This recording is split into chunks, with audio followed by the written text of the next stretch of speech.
Hello everyone, আসসালামু আলাইকুম। আপনারা সবাই কেমন আছেন? আলহামদুলিল্লাহ, আমি অনেক ভালো আছি। আজকে আপনাদের মাঝে আরও একটি নিউ ব্লগ নিয়ে চলে আসলাম। ভিডিওটি ভালো লাগলে অবশ্যই একটি লাইক করবেন, কমেন্ট করবেন, সাবস্ক্রাইব করে আমার পাশে থাকবেন। এই তো কোরআন শরীফ পড়া হচ্ছে। এই হচ্ছে আমার একটা ভাগ্নি, আর ও আমার আপু পড়তেছে। এখানেও আমার আপু পড়তেছেন। আর এই তো আমি এখন চলে আসলাম, পড়া শেষ করে চলে আসলাম পাকঘরেতে। এসে লাল শাকগুলা এখন বাছা হবে। সকালে উঠে লাল শাক দুইটা লওয়া হয়েছে, আর বাতুয়া শাকও লওয়া হয়েছে। আপনারা দেখতেই থাকেন এবং আমার পাশেই থাকেন। আমি লাল শাকগুলা বেছে নিব। এখন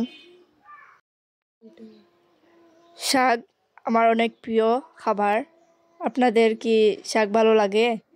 আমার অনেক ভালো লাগে শাক খেতে। এই তো এখন লাল শাকগুলা দেওয়া হচ্ছে।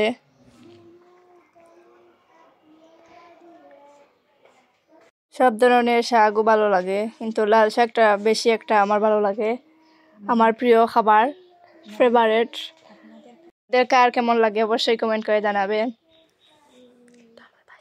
এই তো আমার দেওয়া শেষ হয়ে গেছে। এখন এইগুলা শাকগুলা কাটা হয়ে গেছে। এই তো এখন বসে দিলাম, এখন তেল দিয়ে দিব।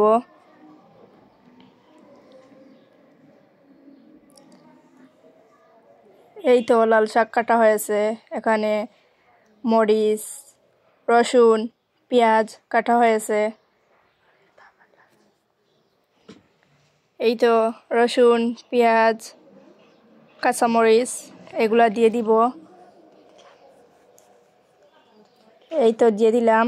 এখন একটু নাড়াচাড়া করবো এগুলারে। এই তো লবণ দিয়ে দিলাম লাল শাকে। এই তো শাকগুলা দিয়ে দিলাম। এখন একটু নাড়াচাড়া করব। এই তো এগুলাতে একটু পানি বের হয়েছে।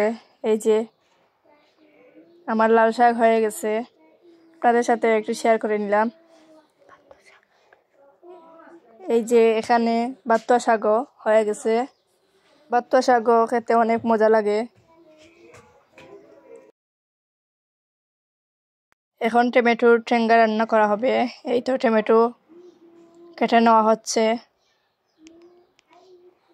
আমার টমেটো কাটাগুলো শেষ হয়ে গেছে। এই তো এখন টমেটো রান্না করব। তেল দিয়ে দিলাম, রসুনও দিয়ে দিলাম। এখন এগুলো ব্রাউন কালার চলে আসলে পেঁয়াজ দিয়ে দিব। এই তো পেঁয়াজগুলো ফ্রিজে ছিল, এই জন্য অনেক আইস হয়ে আছে। এই তো লবণ, হলুদ, ধনিয়া গুঁড়ো। এই তো আমার টমেটোগুলো দেওয়া হয়ে গেছে। এখন গুঁড়ে দিব। তো এখানে আমার টমেটো টেঙ্গা রান্না হয়ে গেছে, মাছ দিয়ে টমেটো টেঙ্গা। আজকে এই পর্যন্তই। সবাই ভালো থাকবেন, সুস্থ থাকবেন। আল্লাহ হাফিজ, আসসালামু আলাইকুম।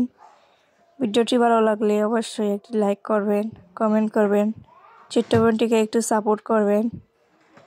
আপনাদের সাপোর্ট এবং ভালোবাসা আমার অনেক বেশি প্রয়োজন।